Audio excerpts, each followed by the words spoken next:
Segundo panel de esta jornada del primer Congreso Nacional del Derecho del Trabajo, vigencia y necesidad de avance del derecho protector de las personas que trabajan. Hoy es el panel La jornada, el tiempo de trabajo y su organización. Voy a empezar a presentar a los expositores que han estado muy bien predispuestos para esta jornada. Ustedes ya tienen el programa. El primero que va a hablar es el doctor Jorge Elizondo. Va a hablar sobre la reducción de la jornada del trabajo sin pérdida del salario. Él es abogado laboralista, es profesor del Derecho del Trabajo y Seguridad Social de la Facultad de Ciencias Económicas de la UNR. Es expresidente y actual miembro honorario de la Asociación de Abogadas y Abogados Laboralistas de Rosario, autor de libros y artículos sobre la especialidad. Así que le damos un gran saludo y muchas gracias, doctor, para que empiece su ponencia. Gracias.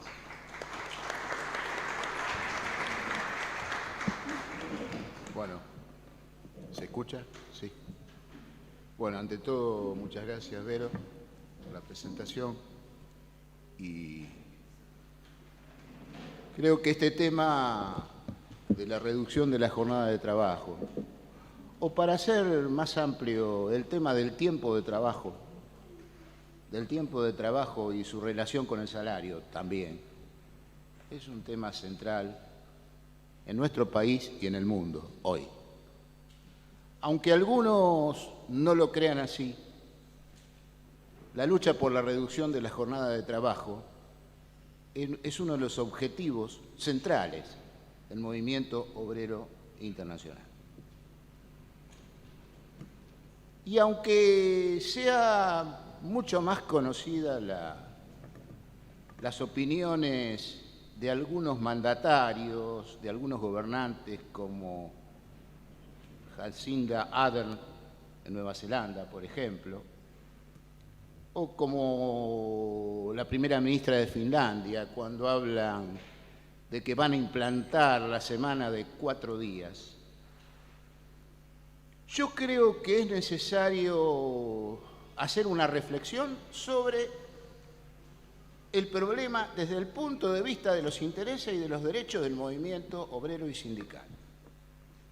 Desde los intereses de los trabajadores y las trabajadoras en el mundo de hoy. Y no visto solamente desde el punto de vista de la supuesta mayor productividad que produce la reducción de la jornada de trabajo, porque esto también se ha dicho, y esto es una opinión generalizada, contrariamente a los decadentes transmisores, vectores de la derecha más atrasada del mundo, que es la de la Argentina, contrariamente a ellos, contrariamente a lo que ellos dicen, es absolutamente todo lo contrario. Está demostrado internacionalmente que la reducción de la jornada de trabajo favorece la productividad.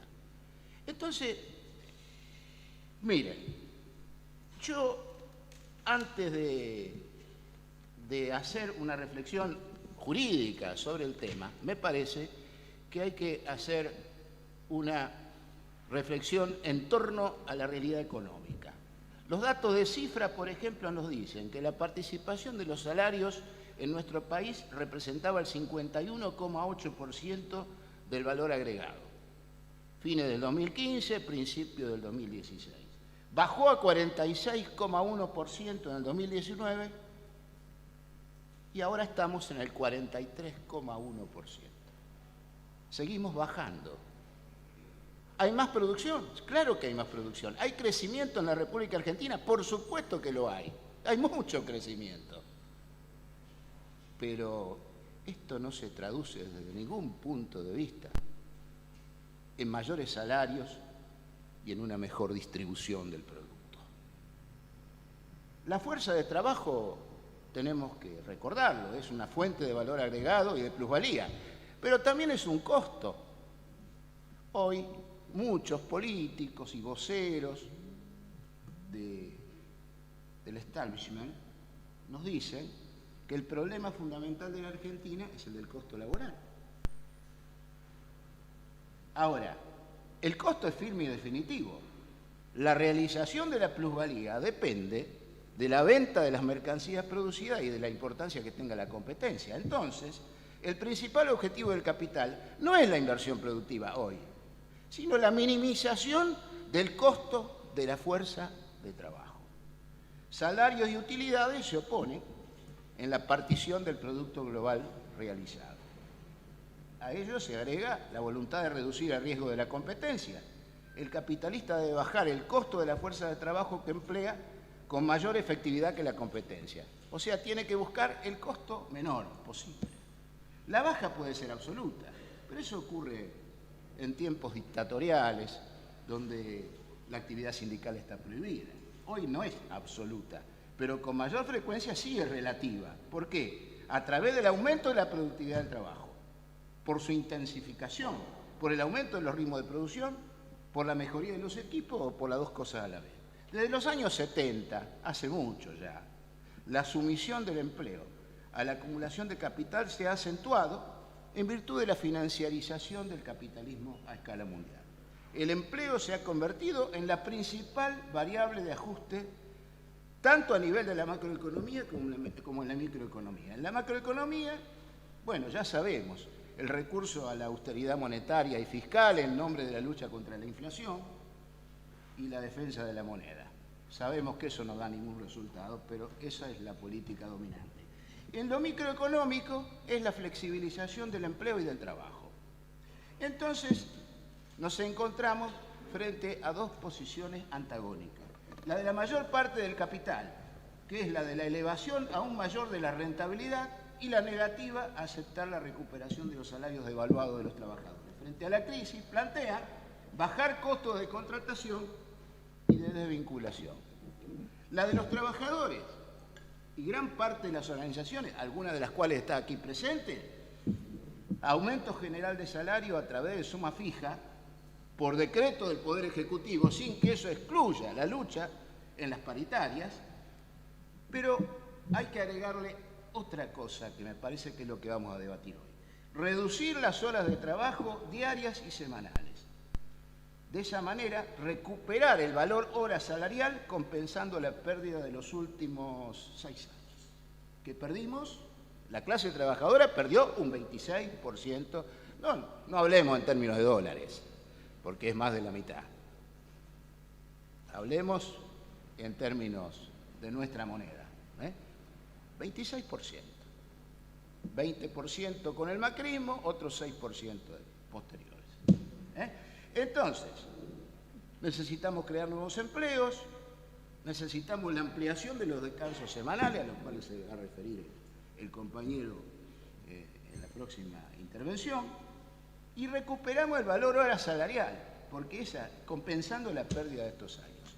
Bueno, miren, el tema de la reducción de la jornada de trabajo en nuestro país ha tenido una historia bastante complicada. En primer lugar, cuando nuestro país aprueba el convenio número 1 de Washington, 8 horas diarias, 48 semanales, lo hace a través de la ley 11544, que todavía está vigente, y ahí los legisladores cometen una pillería, ¿no?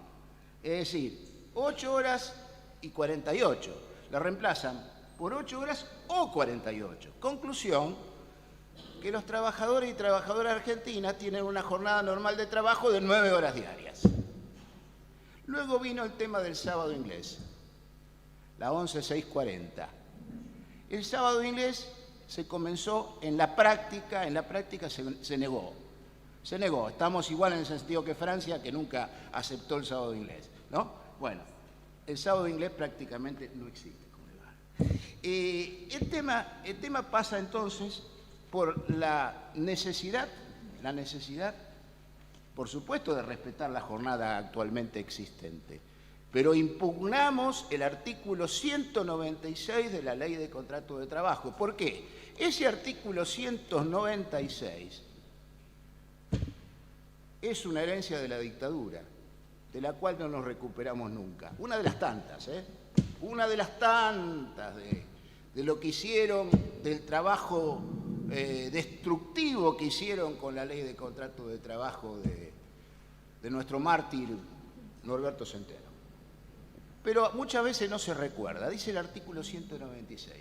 La jornada de trabajo en nuestro país será uniforme y única en todo el país de acuerdo a la ley 11.544, con exclusión de toda legislación provincial al respecto.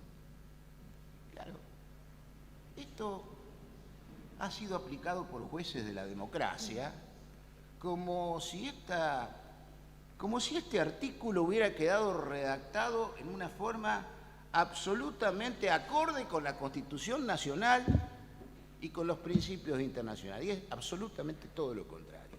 El artículo 213, que era el artículo anterior de la vieja ley de contrato de trabajo de Norberto Centeno, tenía una disposición totalmente contraria a él, porque reconocía las leyes provinciales. Dice, la ley, digamos, las leyes provinciales reglamentarán la jornada de trabajo.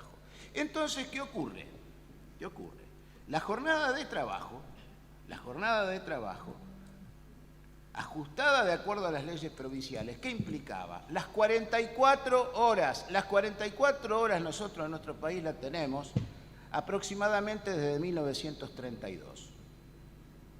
Hubo un fallo de la Corte en ese momento que declaró la constitucionalidad de las leyes provinciales. Curiosamente, una Corte de la democracia termina reconociendo el artículo de la dictadura 196 y declara la inconstitucionalidad de nuestra ley provincial 7197 que establece, porque nadie la derogó, la jornada de 44 horas. Yo, miren, sinceramente creo que hay que luchar por la reducción de la jornada de trabajo. Hoy no basta con las 40 horas, porque las 40 horas las tenemos desde el convenio 47 de la OIT, desde 1935, convenio que nunca fue ratificado por la República Argentina. En primer lugar, no se introdujo la Convención Reformadora del 57, pese a la opinión de algunos convencionales, no introdujo las 40 horas. Habló de jornada limitada de trabajo. La idea era que a través de la negociación colectiva se iba a conseguir. Mentira, eso no ocurrió nunca. Lo que no se establece por ley, lamentablemente no se cumple. Y hoy tenemos la necesidad de las 40 horas, según algunos proyectos y según otros proyectos, el de la diputada Claudia Ormachea, una jornada de 36 horas semanales, 6 horas diarias. Creemos que hay que luchar por esos objetivos, por la reducción de la jornada de trabajo, por el respeto a los descansos, porque se trata, independientemente de que sean 36 horas o 35 o 30 horas, por las cuales están luchando los compañeros del subte en Buenos Aires, para generar más empleos, para disminuir la desocupación, para distribuir el trabajo y proteger la salud física y psíquica de los trabajadores y trabajadoras, para garantizar la efectividad de este derecho, se impone limitar la discrecionalidad patronal en materia de trabajo rotativo. Es decir, yo propongo la derogación o la reforma del artículo 202 de la Ley de Contrato de Trabajo, porque se trata de un control absoluto, totalitario, del proceso de trabajo por parte de la patronal. Nosotros creemos que el trabajo rotativo no puede ser obligatorio cuando no hay necesidad desde el punto de vista técnico para que lo sea. No entendemos, no comprendemos, nos parece inconstitucional que el artículo 202 faculte al empleador para establecer el trabajo rotativo cuando le convenga económicamente. Eso también es un residuo totalitario que tenemos en la Ley de Contrato de Trabajo, también herencia de la dictadura. Además nos oponemos a las jornadas promedio, estas jornadas promedio del artículo 198 de la Ley de Contratos de Trabajo, que creemos que también debe ser derogado, porque es absolutamente inconstitucional, porque niega en la práctica el derecho importante desde el punto de vista biológico, desde el punto de vista psíquico del descanso diario, y reemplazamos, como ha pasado lamentablemente en Europa también, porque bueno, se aprobaron las 35 horas en Francia, pero las patronales francesas lograron flexibilizar aún más el trabajo. Entonces está este problema de la reducción de las jornadas de trabajo, pero está el problema de que la apropiación del control del proceso de trabajo es cada vez más absoluto. Aún con el teletrabajo, precisamente, se acrecienta ese control absoluto de la jornada por parte de los empresarios. Entonces, crear nuevos empleos a fin de dar trabajo a los millones de desocupados, subocupados, producto de la catástrofe que se ha producido en nuestro país desde fines de 2015 en adelante. La posibilidad de creación de empleo no depende solamente de la inversión productiva pública y privada. La financiarización de la economía conspira contra esos objetivos. Las ganancias de los grupos económicos, de la banca y la especulación financiera no han dejado de crecer, mientras el salario, por supuesto, crece en forma bastante modesta. Hay que crear nuevos turnos en las grandes empresas y sin reducción de la jornada de trabajo esto no se va a poder lograr. Proteger la integridad psicofísica de los trabajadores, logrando mejores condiciones de trabajo, prevención de los accidentes y enfermedades laborales cuya producción está vinculada a las largas horas de trabajo. Y proteger el derecho al descanso, generando un mayor espacio de tiempo libre para la convivencia familiar, el estudio, la formación profesional, la participación política y sindical y las actividades culturales y deportivas. Muchas gracias.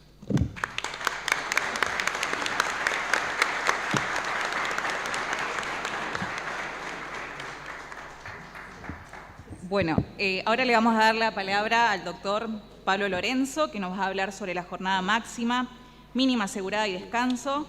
Él es abogado egresado de la Facultad de la UNR en el año 87, en ejercicio de profesión hasta el año 2013, profesor titular del Derecho del Trabajo y Seguridad Social de la Facultad de Ciencias Económicas de la carrera de Contador Público de la UNR, docente investigador de la Facultad de Derecho UNR, proyecto de reforma a la Constitución de Santa Fe en el año 2018 a la fecha, profesor tutor de seminario, aspecto teórico, Facultad de Derecho UNR 2016 a la fecha, y relator de la Justicia Laboral del Trabajo por concurso desde el año 2013 a la fecha. Le cedemos la palabra, doctor. Gracias.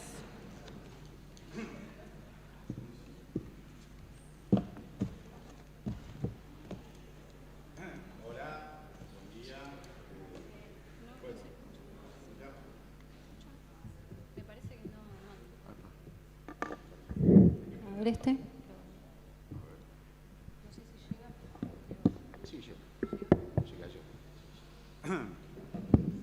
Bueno, volvemos a arrancar. Buen día.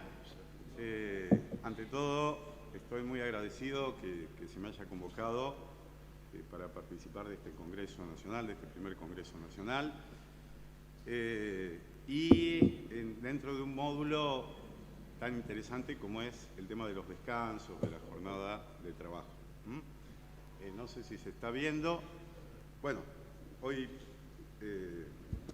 básicamente la idea de la charla, de esta pequeña charla que voy a hacer, es hablar de la limitación de la jornada de trabajo, los límites y las posibilidades de descanso del trabajador. Y el disparador un poquito es este: ¿es regla o es excepción? ¿Y por qué decimos regla o excepción? Porque si bien se reconoce que la jornada de trabajo es un derecho humano fundamental, la limitación de la jornada para el trabajador, así lo estableció el convenio 1 de la OIT, el convenio 30, así se vuelve a ratificar ahora a 100 años de la OIT. Sin embargo, hay algunas interpretaciones doctrinarias y jurisprudenciales que atentan contra esta limitación. Y por ahí creo que es interesante ver cómo fue evolucionando y cuál sería la interpretación que uno entiende que debería darse. Vamos a ir a ver si podemos avanzar con esto.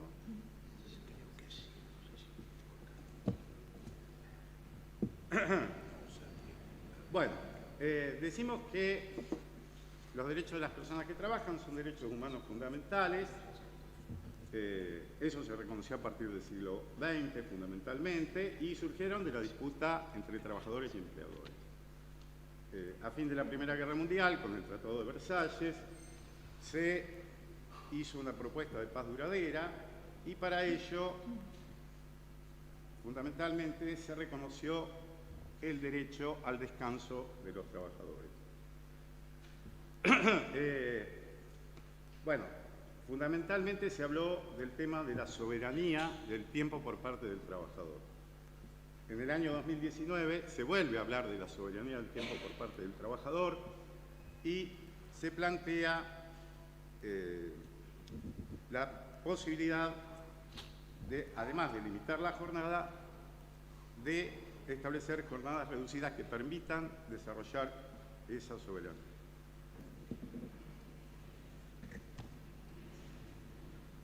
Bueno, en cuanto a las fuentes, tenemos por un lado el artículo 14 bis de la Constitución Nacional, luego tenemos tratados internacionales con jerarquía constitucional que se refieren a jornada, ahí nos vamos a encontrar con la Declaración Universal de Derechos Humanos, el PIDES, la Declaración Americana de Derechos y Deberes del Hombre y la Convención de los Derechos del Niño.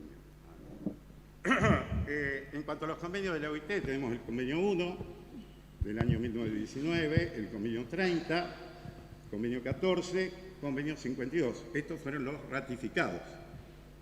Y en cuanto a la normativa interna, tenemos la ley 11.544 y que fue anterior a la ratificación del convenio 1 de la OIT, y su decreto reglamentario, que ha traído algunos problemas, el 16.115/33. Tengamos en cuenta que el convenio 1 de la OIT se aprobó a posteriori de la sanción de la ley 11.544. Finalmente, la ley de contrato de trabajo en los artículos 196 a 201. Bien, ¿cuáles son los límites de la jornada de trabajo? Se entiende por jornada de trabajo el tiempo que el trabajador se encuentra a disposición del empleador en tanto y en cuanto no lo puede utilizar en su beneficio. Ese es el concepto que surge del artículo 197 de la Ley de Contrato de Trabajo. Por su parte, el artículo 1 de la Ley 11.544 dice que el límite de la jornada de trabajo es 8 horas diarias o 48 horas semanales. En tanto que el convenio 1 de la OIT y el convenio 30 hablan de 8 horas diarias y 48 horas semanales. Acá lo que se planteó es una disyuntiva interpretativa respecto de la I y la O. Técnicamente, el disyuntivo, para algunas interpretaciones, permitió considerar que había un solo límite de la jornada que se podía optar por uno de los dos y que el tope diario quedaría como un tope superfluo. Esto se conjuga con el artículo 1, inciso B, del decreto 16.115, que establece la distribución desigual de la jornada. Al establecer la distribución desigual de la jornada, permite la posibilidad de sumar una hora más por día, es decir, hasta 9, siempre y cuando el resto de la semana se trabaje menos y siempre y cuando se trabaje el día sábado solamente hasta las 13 horas. Bueno, hay que reconocer que tanto el convenio 1 como el convenio 30 también establecen posibilidades de aumentar los días de jornada, pero también con carácter excepcional. Vamos a seguir. Bueno, como ya decimos, hubo divergencias interpretativas. Lo primero que apareció fue que con la conjunción O se podían tomar un límite directamente semanal de 48 horas y el límite diario obviarlo, y es más, considerar que que este límite diario de 8 horas no era tal, sino que era de 9 automáticamente, ¿no? Sin embargo, tenemos en cuenta que por la prelación internacional, la prelación del derecho internacional, el convenio 1 de la OIT, el convenio 30, que están ratificados, tienen supremacía por encima de la norma. Al tener supremacía de estos convenios por encima de la norma interna, en realidad, hoy por hoy tenemos que interpretar que el límite que tenemos de jornada es 8 horas diarias y 48 horas semanales. Y no con esa interpretación amplia de poder extenderlo de cualquier manera. Excepcionalmente, pero como una excepción traída por un decreto que incluso fue cuestionado, excepcionalmente podríamos decir que se puede llegar a superar hasta 9. Pero obviamente que para eso hay que cumplir con los otros requisitos de ese decreto, en tanto y en cuanto haya reducción de los otros días y aparte no se supere el sábado las 13 horas, ¿no? La jurisprudencia fue evolucionando. El primer plenario de Aloy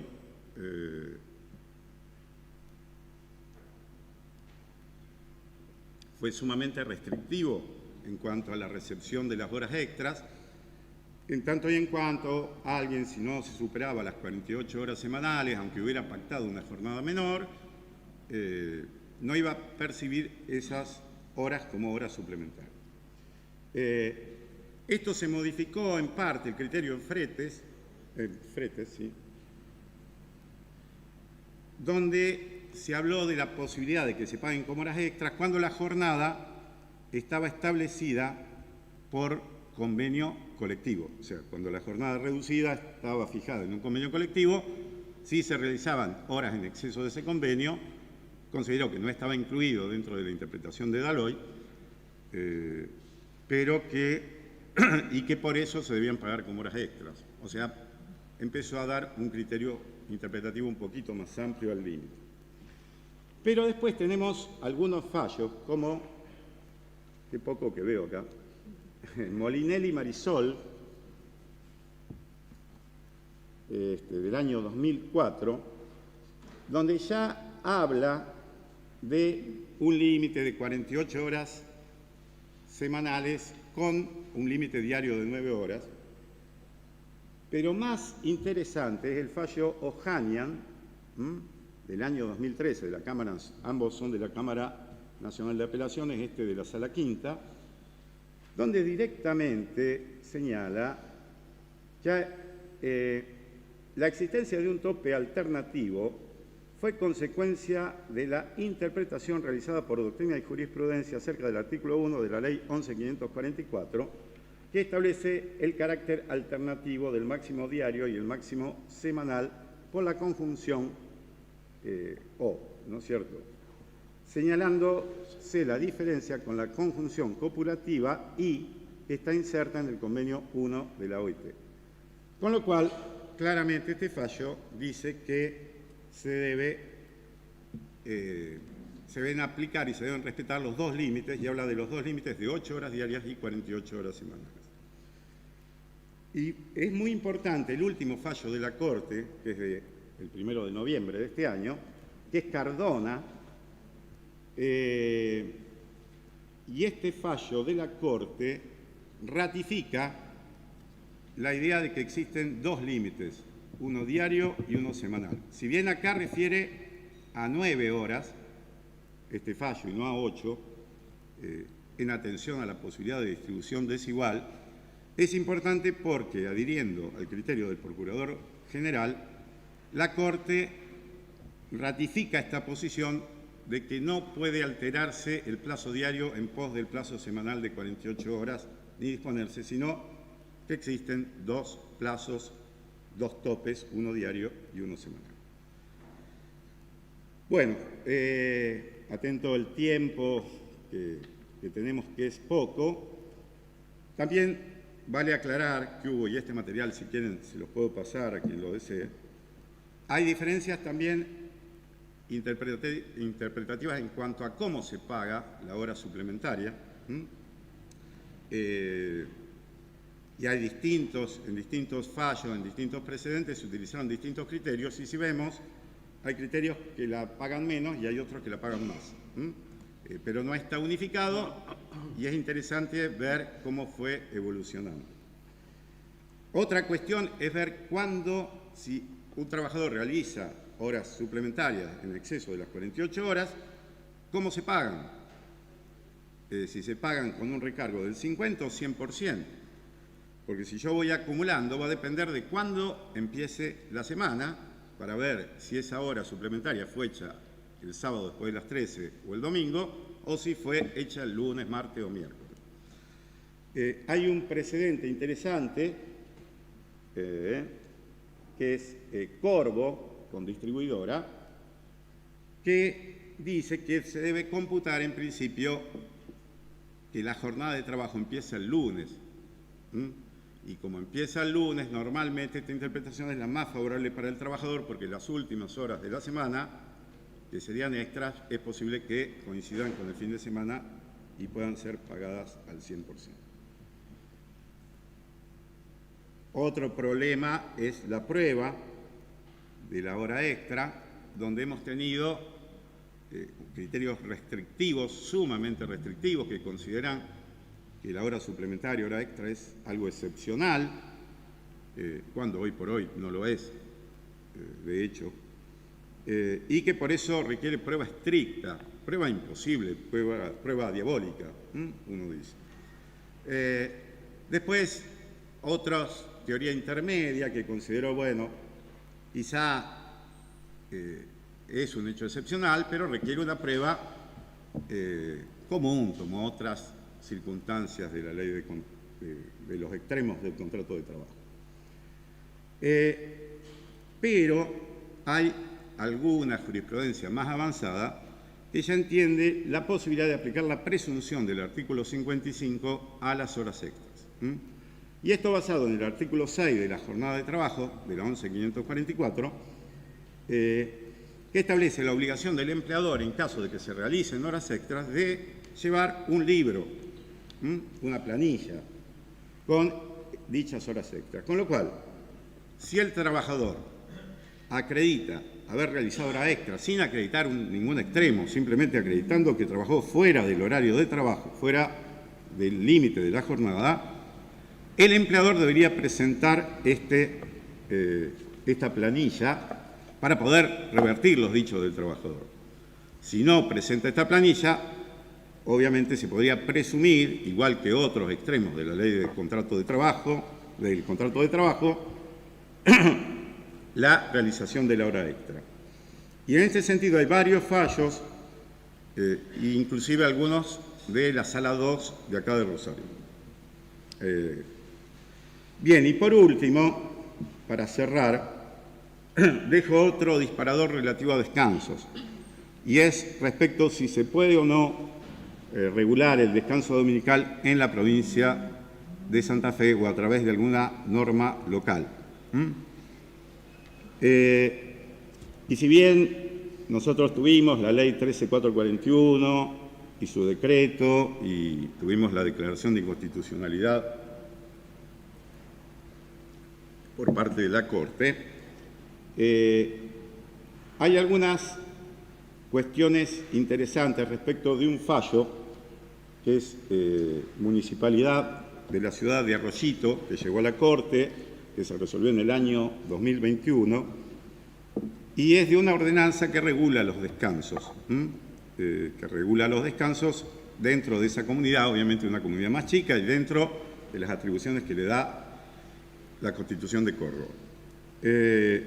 Y en este fallo, si bien con una votación dividida, este fallo admite que la comuna puede regular el horario de apertura y cierre de negocios, y eso, si es por el bien de la comunidad, es válido, conjuga, si se hace razonablemente, se puede hacer, si se conjugan los intereses de los trabajadores en cuanto al descanso y los intereses de la actividad comercial de la ciudad. Es decir, admitió la posibilidad. Nosotros acá en nuestra provincia tenemos otro problema, que es el decreto nacional 2284/91, y ya termino con esto antes que me echen, que es un decreto del año 91, un decreto del año 91 a nivel nacional que permite, dentro de las actividades, la actividad comercial, que sea realizada sin ningún tipo de limitación horaria dentro de cualquier día de la semana, aunque aclara respetando los derechos de los trabajadores. Y la provincia de Santa Fe adhirió a esto a través de una ley provincial. Hay algunos proyectos que plantean que sería conveniente derogar esta adhesión provincial, aunque en el fallo que yo mencioné de la Municipalidad de Arroyito, la Corte dice que en definitiva, aunque exista este decreto a nivel nacional, este decreto ratifica los derechos de los trabajadores, con lo cual quizás sería conveniente, no sé si es indispensable que se derogue la adhesión. Pero en síntesis, yo creo que hoy por hoy hay posibilidades de que una ley que sea razonable, una norma municipal o una ley provincial a la que adhiera la Municipalidad de Rosario, que sea razonable, que regule en parte el descanso, que regule los intereses de la comunidad, las costumbres de la comunidad los fines de semana, es viable y es posible. Bueno, acá terminé.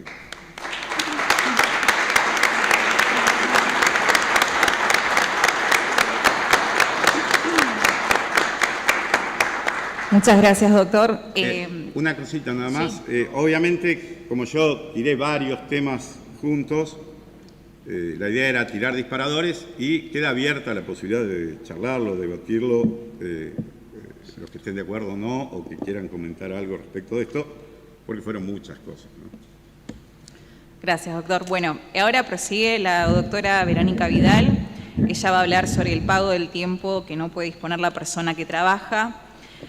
Ella es abogada, experta en Derecho del Trabajo por la Universidad de Sevilla, España, embajadora de las normas internacionales del trabajo de la OIT, docente en Teoría General del Derecho del Trabajo de la UBA y en cursos de actualización y posgrado, formadora de formadores de género de la Asamblea Permanente por los Derechos Humanos, integrante de la red de profesoras de la Facultad de Derecho de la UBA y la Comisión Directiva del Grupo de Estudios de Derecho Social, publicista en materia del derecho de trabajo, género y derechos humanos, funcionaria del Ministerio de Trabajo, Empleo y Seguridad Social en el periodo 2006-2015 y actualmente cumple la función de relatora de la Cámara Nacional de Apelaciones del Trabajo. Le damos la bienvenida. Gracias.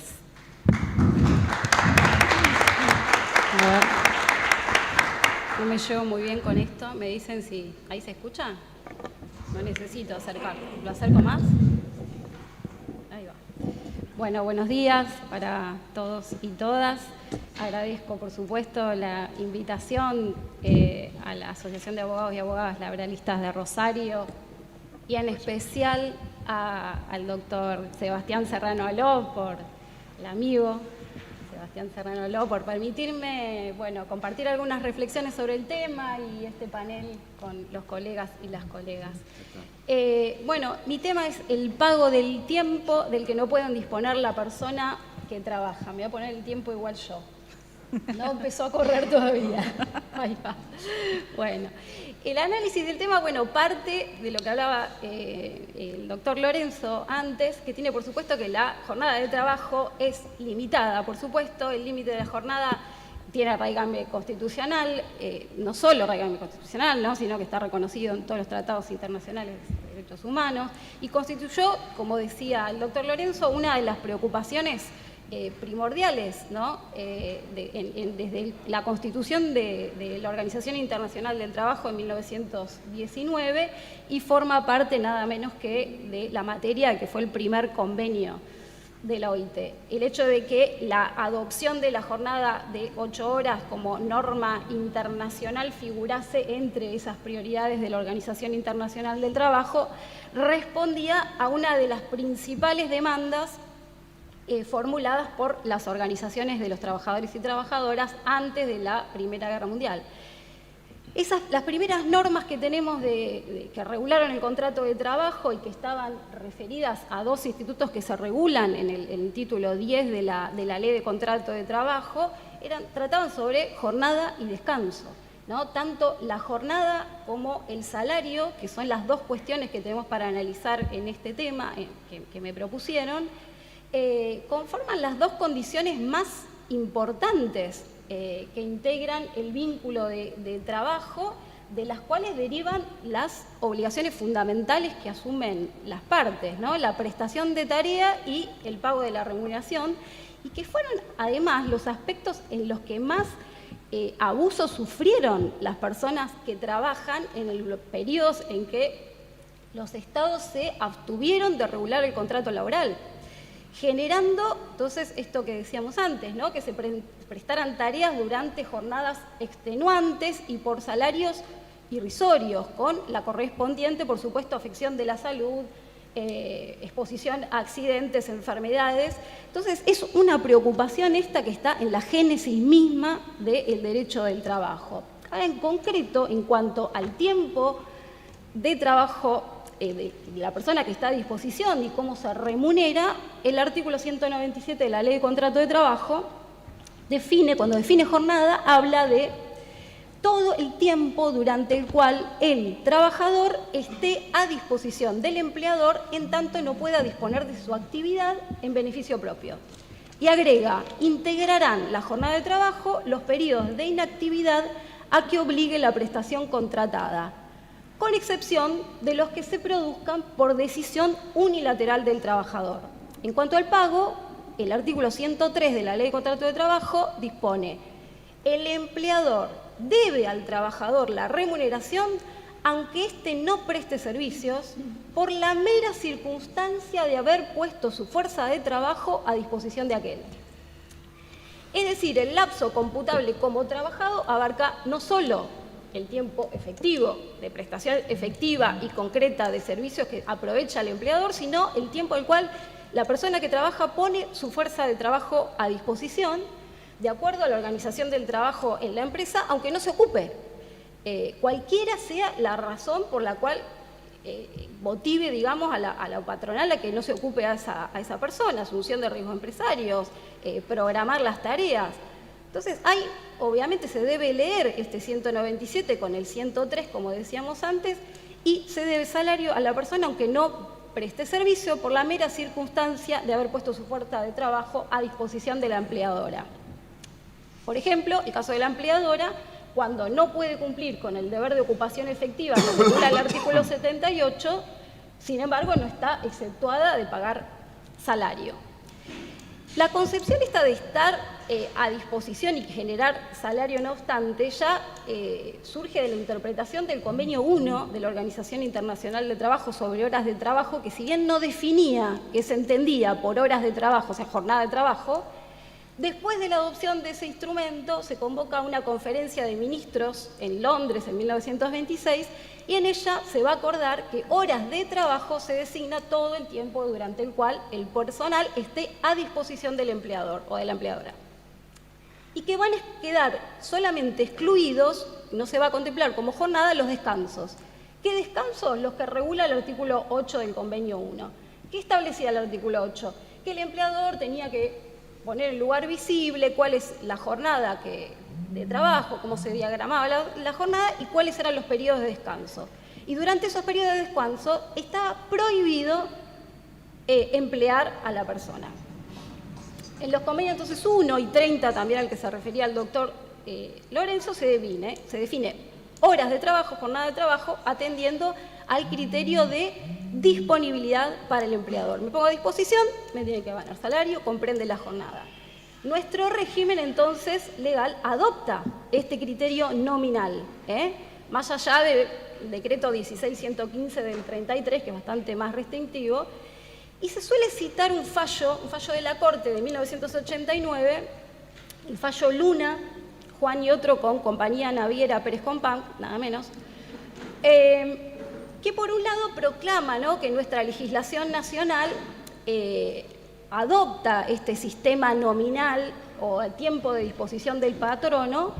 Incluso se cita este acuerdo de Londres que yo les refería recién, por lo cual se tiene que comprender dentro de la jornada de trabajo los periodos de inactividad y las interrupciones a condición de que sean a consecuencia de la prestación contratada, con exclusión solamente de los lapsos que se produzcan por decisión unilateral del dependiente, por más extraño que esto resulte. Pero también en el fallo Luna de la Corte del 89, avanza la Corte interpretando este artículo 197 y afirma que el traslado, el periodo de traslado entre el domicilio de la persona que trabaja y el lugar donde va a prestar tareas no queda comprendido dentro de la jornada de trabajo. ¿Por qué? Porque en el fallo Luna, ¿de qué se trataba? De trabajadores del petróleo que tenían previsto en el convenio colectivo de trabajo 65 de la ronda negocial del 75, una de las mejores y más importantes, que el traslado entre el domicilio de la persona hacia la boca de pozo, donde se desempeñaban, estaba comprendido dentro de la jornada de trabajo.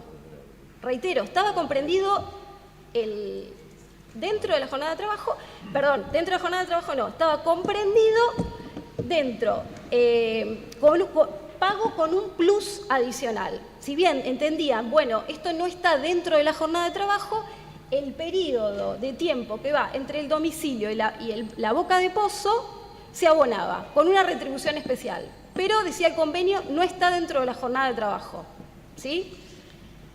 Los trabajadores que afirmaron cuando planteaban en el fallo Luna que el convenio había sido derogado por el artículo 197 que sí decía, ¿se acuerdan que les dije antes? Que los periodos de inactividad estaban comprendidos dentro de la jornada de trabajo. ¿Por qué? Porque si están comprendidos dentro de la jornada de trabajo va a generar horas extras. Entonces estos trabajadores decían, sí, el convenio me lo paga, pero estas deben ser comprendidas como horas extras. ¿Qué dijo la Corte? Dijo que no, que aprovecho esa oportunidad para decir que el tiempo de traslado entre el domicilio y el lugar de trabajo no estaba comprendido dentro de la jornada de trabajo. ¿Por qué? Porque, citando el artículo 21, el objeto del contrato consiste en la realización de actos, ejecución de obras o prestación de servicios a favor de otra parte, y solo por excepción, dice la Corte, se computa como tal el tiempo de inactividad. Ahora, si volvemos al 197, que no se los puedo proyectar, pero que hablaba de que integrarán la jornada de trabajo, los periodos de inactividad a que obligue la prestación contratada con exclusión de los que se produzcan por decisión unilateral del trabajador, la regla es que el periodo de inactividad a que obligue la prestación son tiempos en los cuales debe ser considerado dentro de la jornada de trabajo. Por lo tanto, nada indicaría que el periodo en que la persona se traslada del domicilio al lugar de trabajo no pueda ser considerado efectivamente como jornada de trabajo porque está a disposición. Esto es discutible, por supuesto. Está a disposición del empleador y sale con ese fin último de cumplir con su prestación de trabajo, e incluso en nuestro régimen legal, si vamos a la ley de riesgo de trabajo, si se desvía de ese trayecto, en principio no se contempla como accidente in itinere, con lo cual no puede haber un aprovechamiento en beneficio propio de ese tiempo de traslado. Si el trabajador no lo aprovecha en beneficio, 5 minutos, en beneficio propio, debe estar comprendido dentro de la jornada de trabajo. Es más, Montenegro Vaca ya planteaba de antaño que desde que traspasa el umbral del domicilio debe ser considerado jornada de trabajo.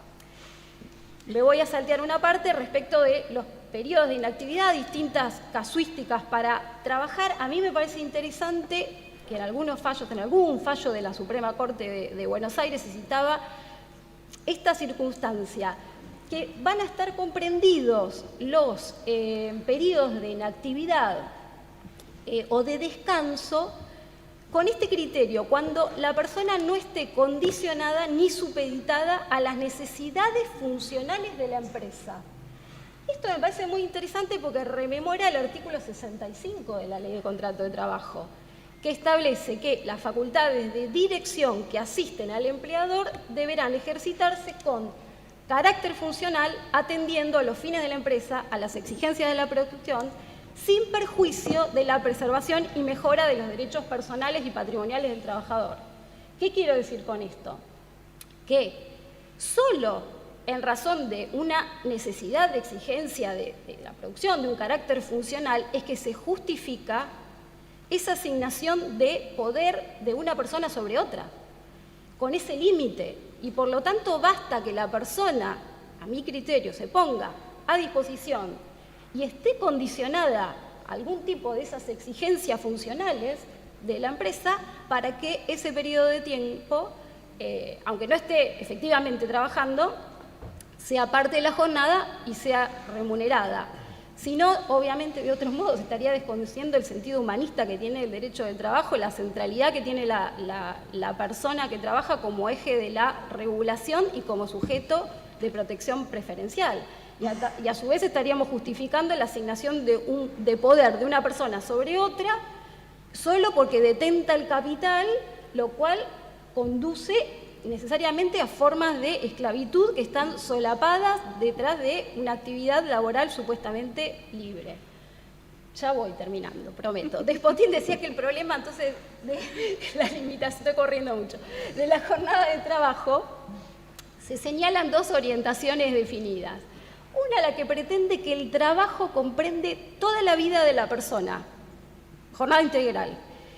Y otra, la que considera lo que decíamos antes, que la jornada únicamente comprende el espacio de tiempo de prestación de tareas en relación de trabajo y dependencia, y dentro de este concepto de limitación de la jornada, que tiene medidas universales, se mide en función de que esté a disposición del empleador nominal, que decíamos que era el criterio que adoptábamos, o del actual time, otro de los sistemas, ¿no? Trabajo efectivo.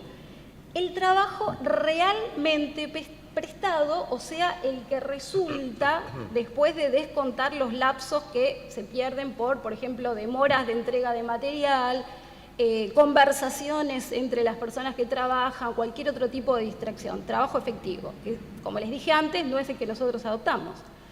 Hasta acá voy a hacer dos observaciones. Una con enfoque de género, porque con respecto a la consideración de la jornada integral, que considera, como les dije, esto de el trabajo como toda la vida de la persona, ¿no?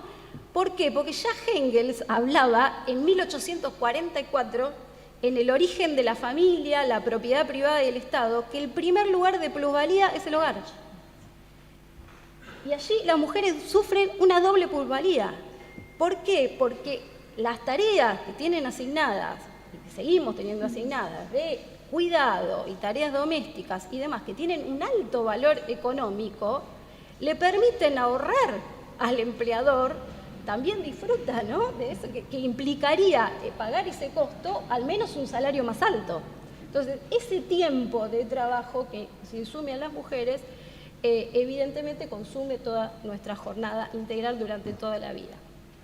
Y otro señalamiento es esto del actual time, ¿no?, del criterio de trabajo efectivo como forma de medir el tiempo de trabajo, y que se definía, como les dije antes, como trabajo realmente prestado, después de descontar todo esto de los tiempos que uno se distrae y demás. Y me parece interesante esto de la connotación de realmente prestado, porque anticipa otra cuestión, que con esto quiero cerrar, de la pregunta de si lo que se mide es lo real, ¿no? ¿Qué sucede con lo virtual? En un mundo globalizado que tiende, y que para algunos incluso inexorablemente ha de suceder, de que se va a confundir hasta ser ininteligible la realidad virtual del mundo real, ¿no? Y ahí aparece el metaverso, la realidad aumentada, las distintas estrategias empresariales mediante las cuales esas tendencias, digamos, se traspolan al mundo del trabajo, de modo que se torna ininteligible el tiempo del trabajo y el ocio y el descanso, al que estábamos refiriéndonos antes, ¿no?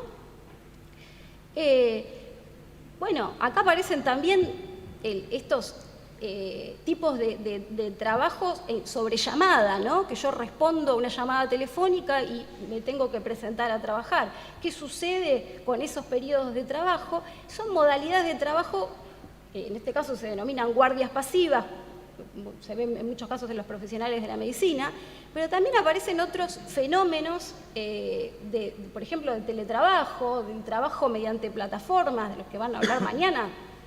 Pensemos en esos lapsos de tiempo de estas personas que se dedican a llevar pedidos y demás, pedidos ya, Rappi, todo eso. ¿Cuánto tiempo esperan en inactividad que les llegue en el celular? No solo que trabajan, corren para ir y cumplir con el pedido, sino cuánto tiempo de espera y roga hasta que les llega ese pedido.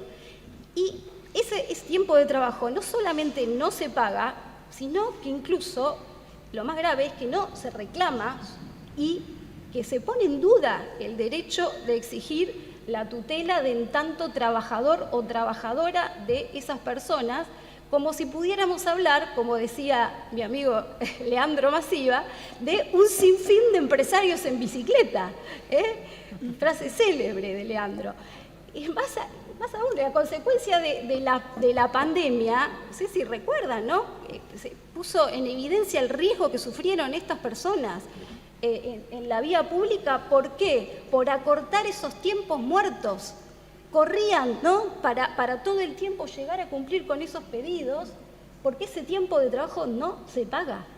En 2020 nada más, que fue el principio de la pandemia, ya habían muerto 10 repartidores como consecuencia de la jornada de trabajo. Entonces, este discurso basado en el emprendurismo, no me sale, que pretende enmascarar que en realidad no existe una relación laboral, ¿no? Que permite evadir convenios, pretende encubrir, ¿no? Con esto de que manejo mis propios tiempos, que gestiono mi propia jornada laboral, pero que sin embargo está manejado por una gestión algorítmica, conforman las plataformas. Hay una revalorización del discurso del emprendedor meritocrático que se presenta como una reedición edulcorada del paradigma liberal basado en que el individuo se realiza a sí mismo en base al esfuerzo y el sacrificio propio, ¿no? Entonces, estas nuevas tecnologías, las que vamos a hablar mañana,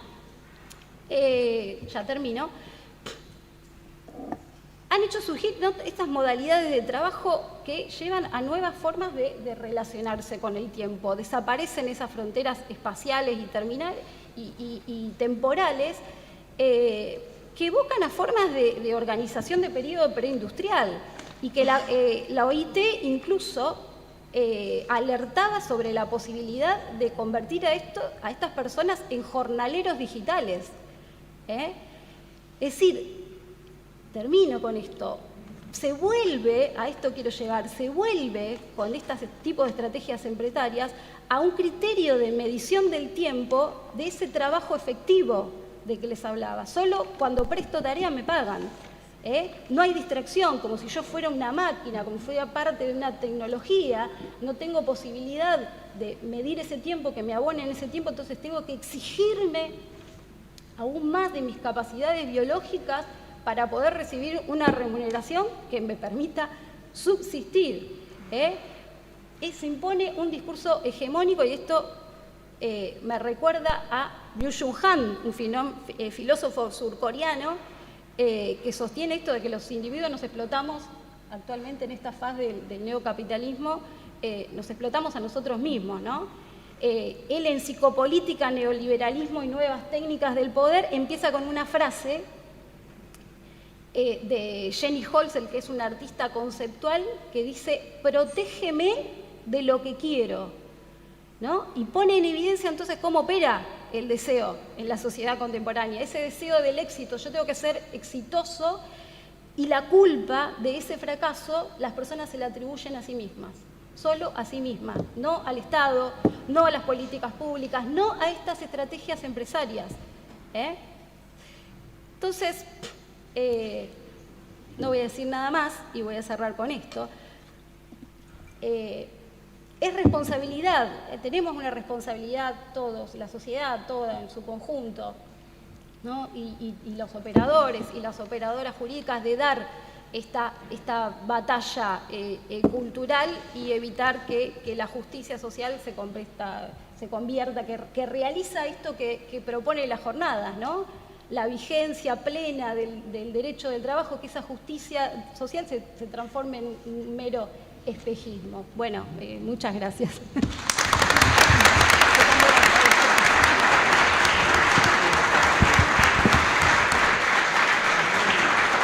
Gracias, doctora. Bueno, ahora tiene la palabra la doctora Laura Díaz Mansur, que va a hablar sobre la organización del tiempo de trabajo y proyecto de vida. Ella es abogada egresada de la Facultad de Derecho de la UNR, especialista en Derecho del Trabajo, doctora en Derecho también de la Facultad de UNR, docente de grado de la Facultad UNR desde 2005, integrante de la Asociación de Abogados y Abogadas Laboralistas de Rosario, integrante de la Asociación del Derecho del Trabajo y la Seguridad Social de la filial Rosario, integrante del Instituto de Sociología del Colegio de Abogados y Abogadas de Rosario, coordinadora e integrante en diversos proyectos de extensión de la Universidad Nacional de Rosario, integrante y participante de proyectos de investigación de la UNR, integrante de la red laboral y autora de publicaciones, ponencias y artículos sobre temas laborales. Le cedemos la palabra. Bueno, ¿se escucha más o menos ahí? Gracias. Cortito, un placer estar acompañada por Jorge, por Verónica y por Pablo, y obviamente por Vero, y darle gracias a mis compañeros de la asociación por permitirme estar acá. Había muchos que podían ocupar este lugar, así que muchísimas gracias a la asociación. Bueno, el tema que me convoca es trabajo y proyecto de vida. Si pensamos en estos dos conceptos, nos encontramos con que no podemos dejar de ver que el primero, trabajo, es o nos remite, nos lleva a pensar en algo social, mientras que el segundo, proyecto de vida, nos asemeja o nos acerca a algo mucho más individual, a una elección personal, a lo que cada uno quiere para su propia vida, para sus metas personales.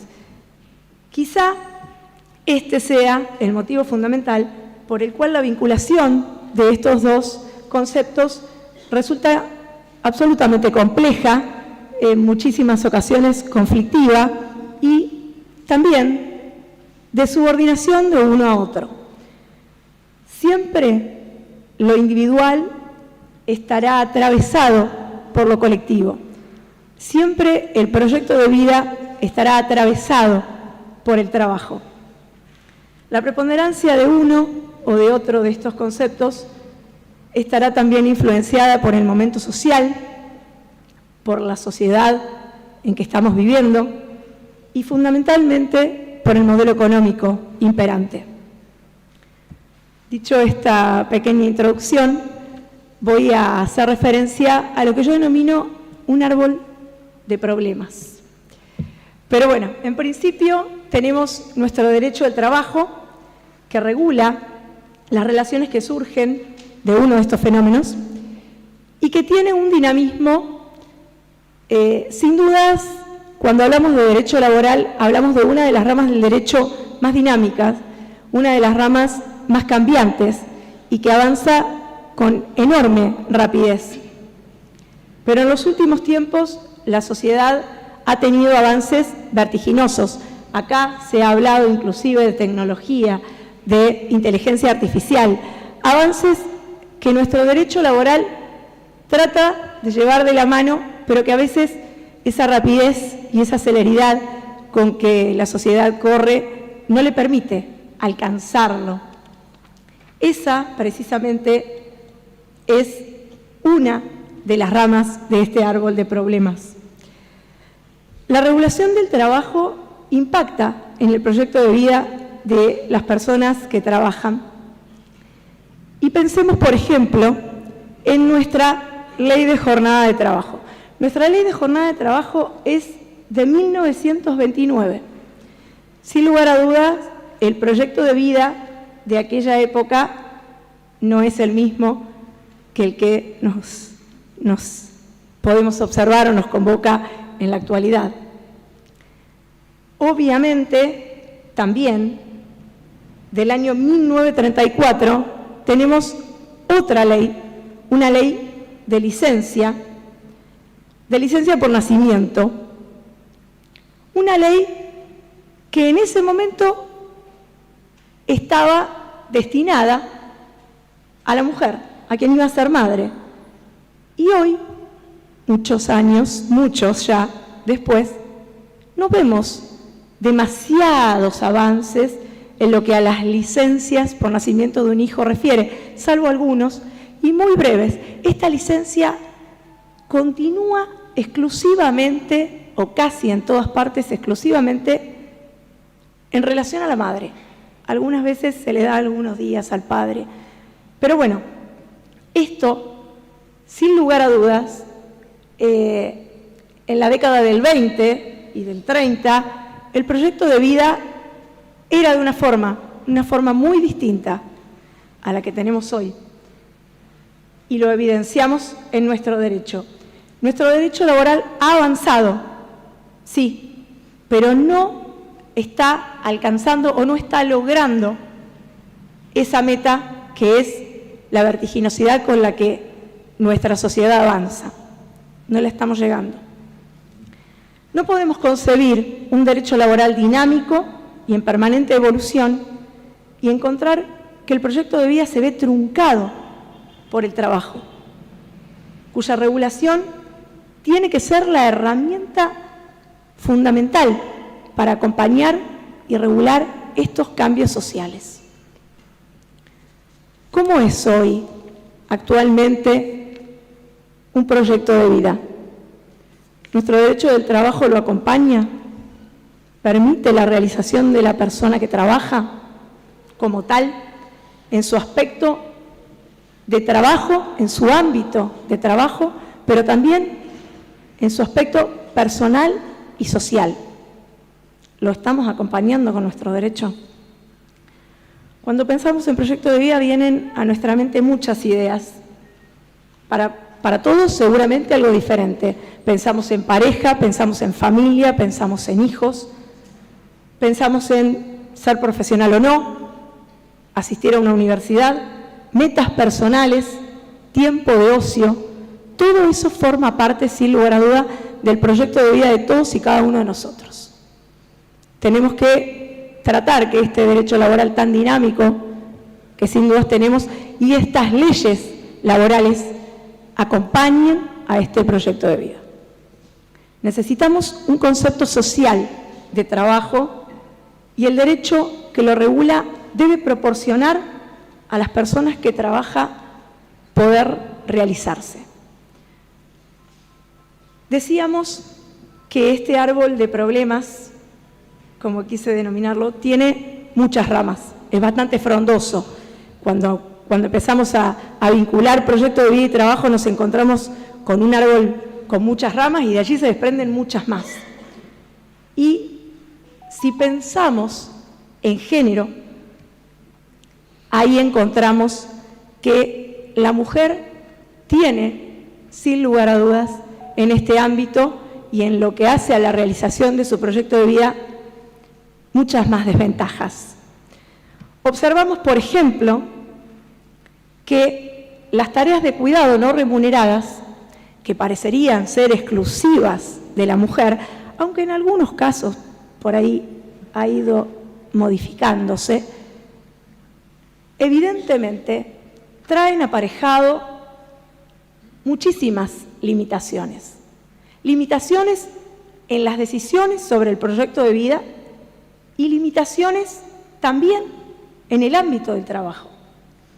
Nos encontramos, por ejemplo, que muchas mujeres, debido a esta carga, por decirlo de alguna forma, que se pone sobre ellas con exclusividad, que son las tareas de cuidado no remuneradas, eligen nuevas formas de trabajo que quizá no eran las que originariamente tenían pensadas en su proyecto de vida. por ejemplo, el trabajo remoto o el teletrabajo. Y no lo hacen en una libre elección, lo hacen en una elección condicionada para poder cumplir con esas tareas del hogar y estar allí. Esto hace que la mujer tenga una sobrecarga mayor que la que ya tenía cuando no tenía, por supuesto, la posibilidad del trabajo remoto. Hoy está en su casa y tiene exclusividad para hacerse o para tener que hacerse cargo de esas tareas, porque está trabajando desde su casa. Lo elige el trabajo remoto, elige el teletrabajo. Lo pensó cuando planificó su vida, lo vio así. Bueno, les dejo las preguntas. Sin lugar a dudas, la cuestión de género pesa muchísimo. Y aquella mujer que opta por crecer en el ámbito de su trabajo, también tiene ciertas barreras y ciertas dificultades. ¿Por qué? Porque parecería que cuando llega una mujer a un trabajo, viene con ella una alerta. El alerta de, uy, a lo mejor quiere ser madre, che. Y ese alerta implica, ese querer ser madre, inmediatamente condiciona. Condiciona a ese empleador que en muchísimas ocasiones, sin importar la calificación que la mujer tenga, va a optar por darle ese puesto de trabajo a un hombre. No se me enojen, por favor, no estoy despotricando contra ustedes. Estoy hablando de desigualdades reales, de un problema muy cierto y que sin lugar a dudas impacta directamente en el proyecto de vida de cualquier mujer. Porque el hombre puede dejarlo todo para realizarse laboral y profesionalmente. Y lo va a hacer. La mujer no sabemos si lo va a hacer. O a lo mejor no puede. También aparecen, cuando hablamos de la mujer, algunas frases o algunas metáforas como techo de cristal, pisos resbaladizos o pegajosos. Esto es real. Esta última, vivir haciendo equilibrio entre la vida personal y la laboral, es absolutamente cierta. Pero bueno, no es exclusivo del género la problemática o el árbol de problemas. Tenemos una rama enorme en lo que hace a la cuestión económica. Y me apuro porque me quedan 5. Bueno, tenemos una rama enorme, decía, en lo que hace a la cuestión económica. Porque hoy por hoy, la persona que trabaja tiene que anteponer a su proyecto de vida su propia subsistencia. Hoy no existe la posibilidad, en muchos casos, de que con un único ingreso se pueda subsistir, se puedan cubrir las necesidades mínimas y básicas de la persona y de la familia. A veces, muchas veces, ni siquiera se logra con 2 ingresos. Esta economía todo el tiempo condiciona para formar pareja, para tener familia, nos condiciona inclusive la cantidad de hijos que tenemos que tener. Entonces, realmente, los trabajadores y las trabajadoras son arquitectas y arquitectos de su proyecto de vida. Cuando a lo económico nos referimos, me parece que si tenemos que subsistir, poco podemos elegir, ¿verdad? Si hacemos una mirada sociológica, nos encontramos con que la modernidad líquida de la que Bauman tanto nos habla, lamentablemente está muy presente. Hoy por hoy, como bien decían algunos de nuestros compañeros aquí en el panel, los jóvenes toman el speech de sé tu propio jefe, emprendedurismo. Ese speech lo toman, lamentablemente, no porque quieren una vida sin estabilidad, lo toman porque quieren una vida con mayores libertades. Y esas mayores libertades no tenemos que permitir que se logren desde la flexibilidad o la precarización. Esas mayores libertades tienen que estar dadas en menos tiempo de trabajo, en un salario digno y que alcance con menos horas destinadas a trabajar, porque parecería que hoy el proyecto de vida de todo trabajador es trabajar para subsistir. Y en realidad es una parte de nuestro proyecto de vida. Nos encontramos frente a fenómenos de desocialización. Esto es mayor individualización. Sin lugar a duda, el trabajo socializa, pero hoy, como bien decía mi compañera aquí en el panel, nos encontramos con que la persona considera o cree que persiguiendo sus propias metas y con su única responsabilidad y con sus logros personales va a poder lograr todo. Esto es lo que se vende, lógicamente.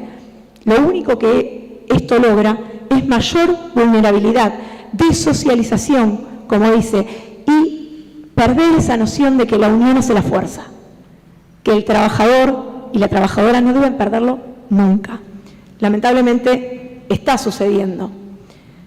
Diría Durkheim, hoy la solidaridad social basada en la división del trabajo, él la veía, yo la veo utópica, bastante utópica. No quiero extenderme demasiado para que acá Vera no me rete, pero sí quiero decir que si pensamos hoy en un ejemplo de proyecto de vida, seguramente nos vamos a encontrar con infinitas imágenes. Hoy mucha gente elige no formar una familia, no tener una pareja, pero cuando no es así, esto no debe ser un obstáculo para la realización ni del proyecto de vida ni de la persona en sí misma. No debe ser un obstáculo el trabajo para concretar las metas personales y familiares de aquel que trabaja. Para cubrir las necesidades más básicas, cada vez son necesarias más horas de trabajo. Para tener un buen trabajo, el único proyecto de vida que podemos tener es el de trabajar, o al menos eso parecería. Para tener un proyecto de vida con grandes aspiraciones, es necesario un trabajo calificado, bien remunerado. Pero si sos mujer y pensás en tener familia e hijos, tus metas tienen un tope. Para tener una vida digna y aspirar a un proyecto de vida, hace falta un trabajo para no ser excluido socialmente, juzgado por la sociedad. Pero si tenés una elección sexual diferente, para tener trabajo necesitas que te lo dé un cupo, un 30%. ¿Esta es la sociedad que queremos? Si estamos convencidos de que el proyecto de vida está atravesado directamente por el trabajo y esta tiene consecuencias mediatas e inmediatas en la vida de aquellas personas que trabajan, yo creo que nuestro derecho tiene que hacer los aportes necesarios para la realización de ese proyecto de vida sin trabas. El trabajo tiene que estar para dignificar, para proteger a la persona que trabaja. Tiene que ser fuente de oportunidades, tiene que engrandecer y enriquecer. Y fundamentalmente tiene que permitir la concreción de un proyecto de vida amplio, en el que las elecciones libres no impliquen una traba o un condicionamiento para desarrollarse. Antes de terminar, quiero leer un fragmento muy cortito que me hizo poner la piel de gallina de un libro, El rechazo del trabajo, gracias Jorge por prestármelo, de David Fraine, que dice, se basa en una película que es italiana y se llama La clase obrera va al cielo, y dice que en un fragmento de la película, con un altavoz, gritaban o vociferaban y decían, reconocían la necesidad de mayor libertad e igualdad dentro del trabajo, pero también luchaban por el derecho de los trabajadores a llevar vidas más ricas fuera del trabajo. Los autonomistas protestaban por el tiempo perdido, la falta de variedad y la excesiva administración de la vida en la sociedad capitalista. Luchaban por el derecho de los trabajadores a sentir el sol en la piel, a jugar con sus hijos, a desarrollar intereses y habilidades fuera de la fábrica y a descansar tranquilamente por la noche. Sin lugar a duda, pedían que el trabajo permitiera concretar el proyecto de vida que elegimos. Gracias.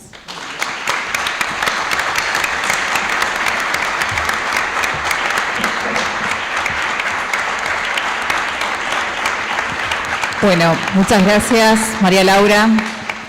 Gracias a todas y todos los expositores. Ahora vamos a llamar al estrado al doctor Juan Facundo Besón, que es abogado, especialista en Derecho Laboral de la UNR, docente adscripto en Relaciones del Trabajo y la Seguridad Social en la Facultad de Ciencias Económicas y Estadísticas de la UNR y jefe de Trabajos Prácticos en Derecho Político y en Derecho de la Integración de la Facultad de Derecho de la UNR, para hablarnos de su ponencia Desconexión Digital, cómo armonizar el tiempo coexistencial y tiempo del trabajo.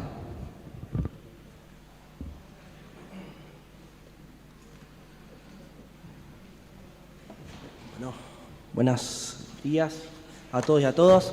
Bueno, en primer lugar agradecerle especialmente la posibilidad de participar en calidad de ponente a la Asociación de Abogados y Abogadas Laboralistas de la Ciudad de Rosario, que tiene una larga trayectoria en defensa de, tanto del ejercicio profesional como tanto de los trabajadores, y es un honor estar cerca de quienes para mí también, en cierta forma, son mi maestro, Jorge, Pablo, con el cual también compartimos cátedra, y las doctoras también que nos ilustraron con esto que en cierta forma también me interpela, porque el tema que voy a trabajar, o que brevemente les voy a comentar entre 3 y 5 minutos, como así me dispusieron, es sobre el tema de desconexión digital. Y tiene íntima relación con lo que se venía trabajando en la mesa y, me sentí en cierta forma coincidente con muchas de las de los pensamientos y de las reflexiones de muchos de los miembros de la mesa.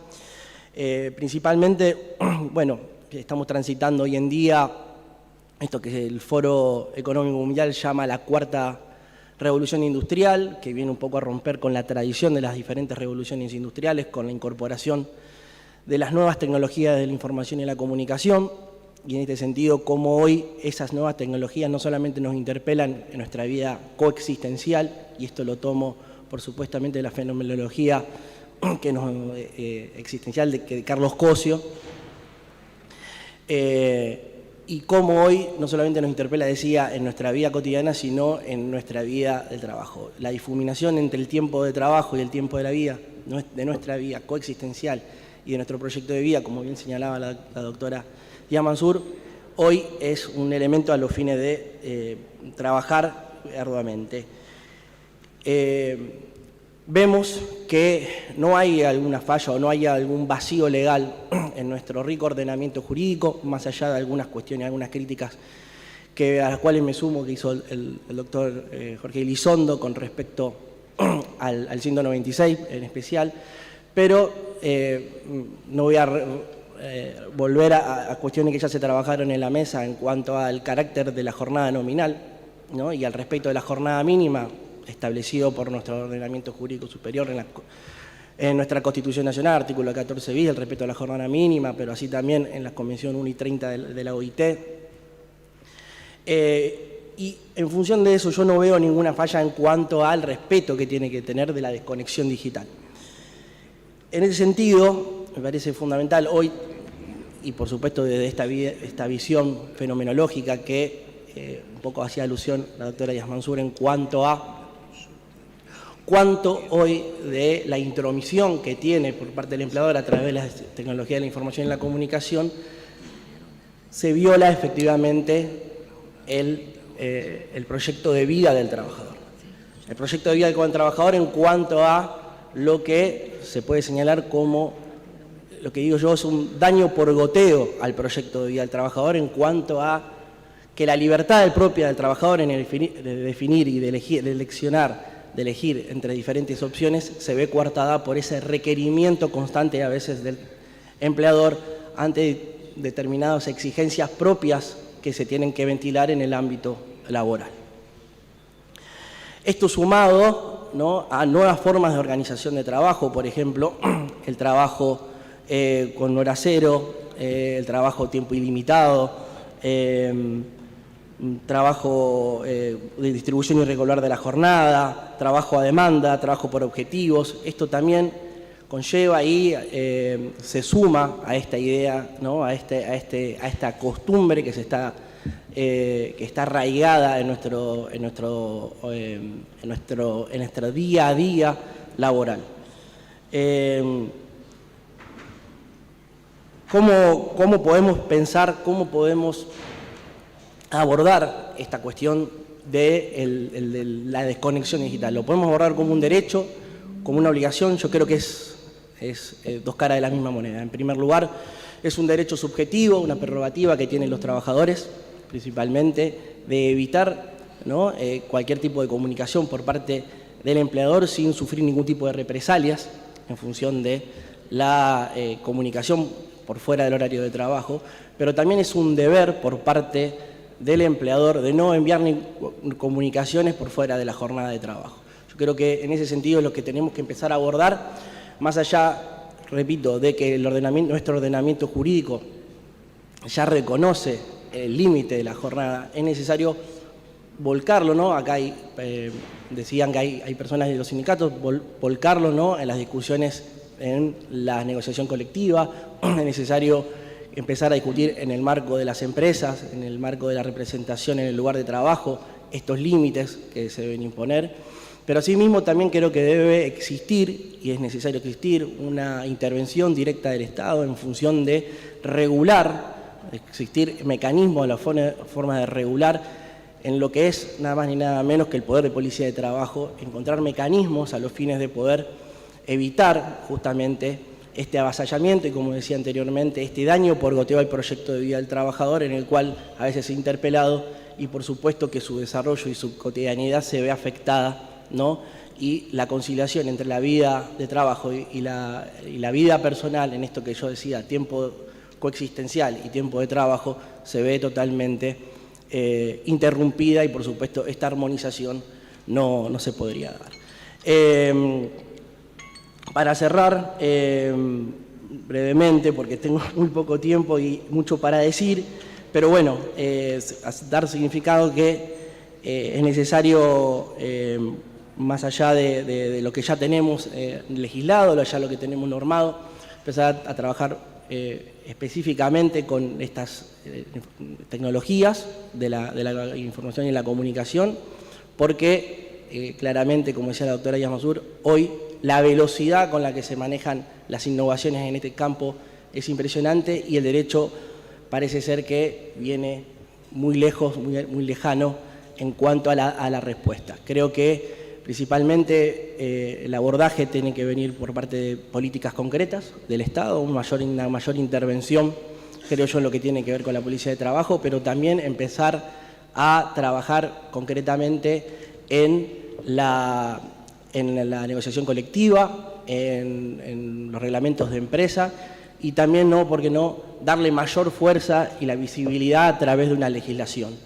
Creo que son los caminos para empezar a dar una respuesta a esta situación, porque no solamente la vida y la conciliación entre la vida personal y familiar se ve mermada, sino que también hay graves perjuicios, ya han aparecido y están apareciendo nuevas enfermedades laborales, producto del manejo abusivo de la tecnología, como el tecnoestrés o el burnout, que es también una de las consecuencias nocivas que tiene esto.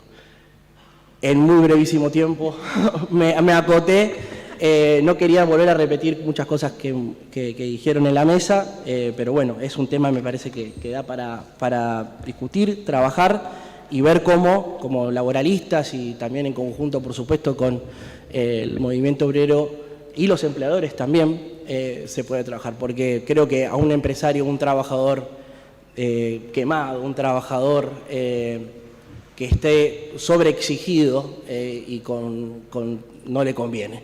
Por eso hay muchas veces muchos grandes empresas están tomando este tema como un caso de responsabilidad social empresaria o responsabilidad laboral empresaria, pero claramente son los menos y es necesario empezar a trabajar, creo yo, firmemente todas las partes, ¿no? Estado, empresas y trabajadores. Muchas gracias. Muchas gracias, doctor. ¿Te puedes bajar, si quieres? Bueno, muchas gracias nuevamente a todas y a todos por su atención, a los expositores. Ahora vamos a abrir el micrófono para aquellas personas que quieran hacer alguna consulta o quieran exponer alguna experiencia. Entendemos que acá hay muchas compañeras y compañeros de sindicatos. Si quieren abrirnos, le pedimos sí que sea lo más breve posible porque estamos muy cortos con el tiempo, ya empieza el segundo panel y por un respeto también de los colegas y las colegas que están acá, que han viajado, lo podemos hacer lo más breve posible. El que quiera o la que quiera hablar, levante la mano y le alcanzamos el micrófono.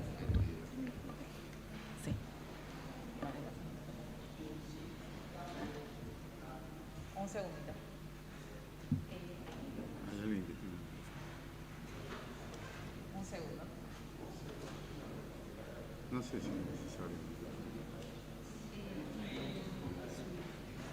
Ah, para qué. Claro, si no, acá sí lo nosotros. Hola, hola. Un segundito que ahí viene el micrófono.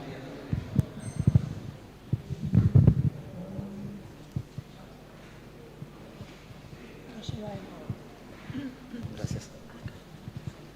Hola. Sí, buenos días a todos y a todas. En primer lugar, soy Sergio del Sindicato de Empleados de Comercio y quiero agradecerle a los organizadores de este Congreso Nacional y a los de la mesa presente y a los que estuvieron anterior en la mesa de ayer.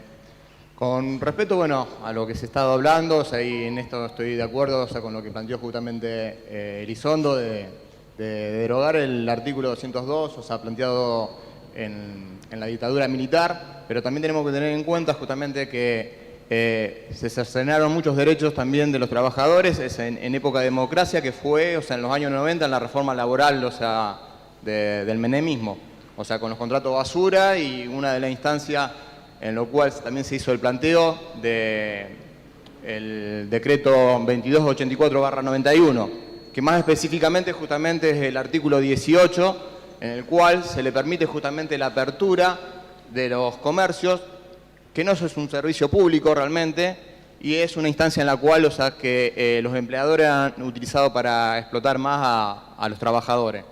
Hay una instancia también en la cual se ha venido hablando, de cuestiones justamente de reducción de jornada de trabajo, manteniendo justamente el salario, cuestiones que, no, en la realidad no se vienen dando, sin ninguna duda lo que se está llevando a cabo, por parte de los empleadores, es la reducción de jornada de trabajo.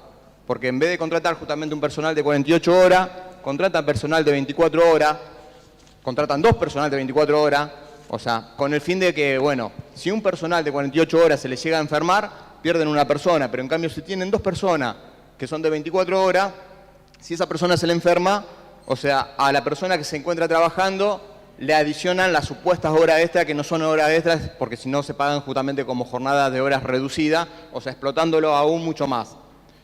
Creo que una instancia también justamente del avance tecnológico que se ha planteado, que por nuestro lado, como sindicato, vemos que justamente lo correcto sería plantearse el hecho de justamente reducir justamente la jornada de trabajo, sin bajar salario, para crear más fuentes de trabajo.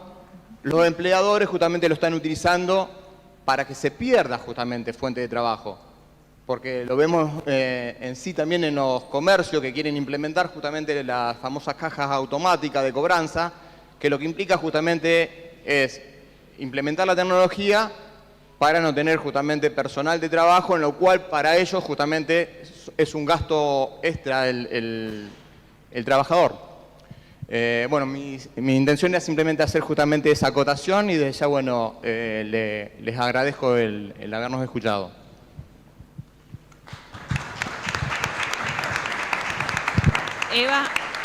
Eva, acá adelante hay un compañero que quiere...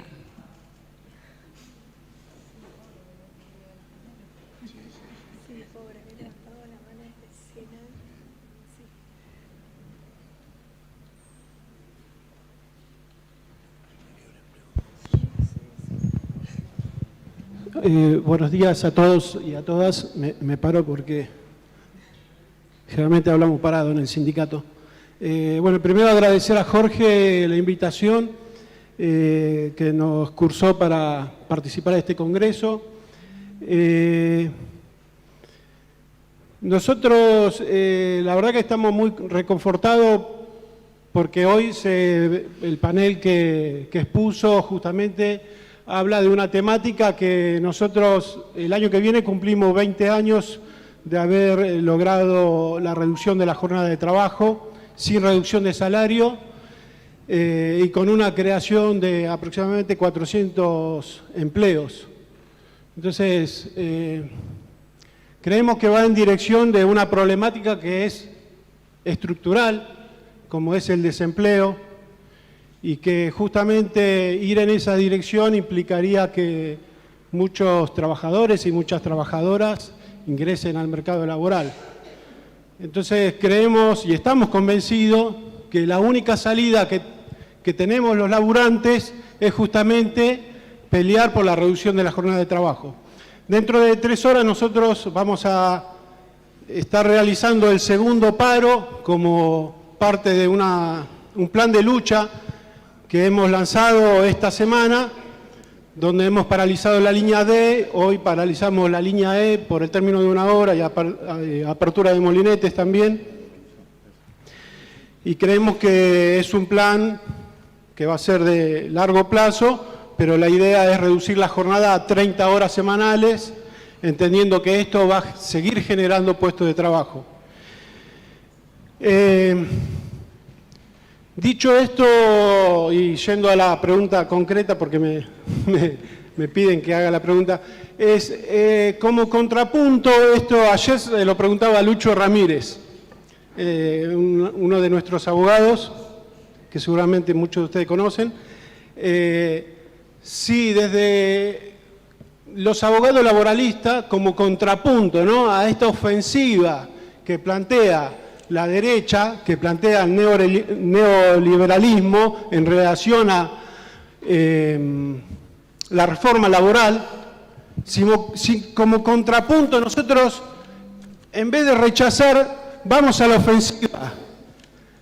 Y justamente plantear lo que planteaban todos los del panel, incluso la compañera, la última expositora, perdón, no recuerdo los nombres. Laura. Que planteaba esto del goce, de cómo otorgar más derechos a las mujeres y cómo los laburantes tenemos acceso a muchas cuestiones que fueron vedadas durante mucho tiempo justamente por embrutecernos trabajando. El derecho al ocio, el derecho al esparcimiento, el derecho a estudiar, el derecho al arte, cosa que nosotros lo hemos comprobado. Después de haber reducido la jornada de trabajo, hemos descubierto muchos compañeros que tenían un montón de capacidades y esto estaba oculto porque, claro, obviamente, laburar 8 horas más las horas que le insume llegar al trabajo, no tenía tiempo del ocio y de todas estas cosas que mencioné. Entonces digo, como contrapunto a esta ofensiva donde la derecha plantea la reforma laboral, si nosotros, como ustedes como abogados laboralistas, sí estamos dispuestos a, por lo menos desde mi visión, desde nuestro sindicato, creemos que sí hay que enfrentar, pero como contrapunto con una reforma que abarque todos los derechos que ustedes planteaban. Gracias. Gracias. Antes de seguir, si hay alguna pregunta, le vamos a ceder la palabra al doctor Lorenzo, que quería responder, y al doctor Jorge Elizondo. Sí, a ver si se escucha. Hola. Bueno, recién se mencionó la cuestión del decreto 2284. En realidad la provincia tiene una ley de adhesión que es la 10.187. Yo conozco que la Asociación de Empleados de Comercio ha planteado un proyecto para derogar esa adhesión. Entiendo que es conveniente. Lo que por ahí también aclaro que según las consideraciones del fallo de la comuna de Arroyito, la Corte no consideró un obstáculo ese decreto para permitir que una ordenanza municipal regulara indirectamente el descanso dominical. Es más, menciona la Corte la posibilidad de que a través de la apertura y cierre de negocios la comuna pueda regular en cierta medida el descanso dominical de los trabajadores y que el artículo 14 y el 14 bis de la Constitución se pueden articular, o sea, no necesariamente uno va a chocar con el otro. Simplemente eso en relación a la mención que vos hiciste del decreto. Con respecto a, ¿se escucha? Con respecto a la inquietud planteada por el compañero Jorge Méndez, secretario de Formación del Sindicato del Subte de Buenos Aires, creo que precisamente uno de los fines del Congreso expresos no es solamente la defensa de los derechos conquistados, sino también la lucha e ir a la ofensiva precisamente para avanzar en esos derechos, para avanzar en las libertades que no tenemos, como diría uno de los precursores de la reforma del 18 de la universidad, ¿no? En ese momento. Los dolores que tenemos son las libertades que nos faltan, ¿no? Entonces, creo concretamente, que se impone no una actitud defensiva frente al embate de la derecha reaccionaria, sino una actitud que vaya a la ofensiva. Es decir, nosotros planteamos la reducción de la jornada de trabajo a 36, a 40 según el proyecto de Yasky, a 36 según el proyecto de Ormaechea, a 32, a 30. Ustedes están peleando por las 30. ¿Por qué no se va a pelear por las 30 ahora sin reducción salarial? Si tecnológicamente lo podemos hacer. Y por otra parte también las ganancias, la rentabilidad de los empresarios es fabulosa. La sobrerrentabilidad, la superrentabilidad. Es decir, ha llegado el momento de distribuir, pero distribuir en serio. Y para distribuir en serio no solo hace falta, que sí, que es necesario, un aumento salarial general por decreto del Poder Ejecutivo, al margen, por supuesto, de la que se consigan las paritarias, sino también la reducción de la jornada de trabajo para valorizar la hora de trabajo, para que la hora de trabajo valga lo que tiene que valer. Y eso los compañeros lo saben muy bien, los compañeros de las fábricas lo conocen muy bien, saben muy bien de qué se trata. Ahí veo compañeros químicos de acá de Rosario, compañeros empleados de comercio.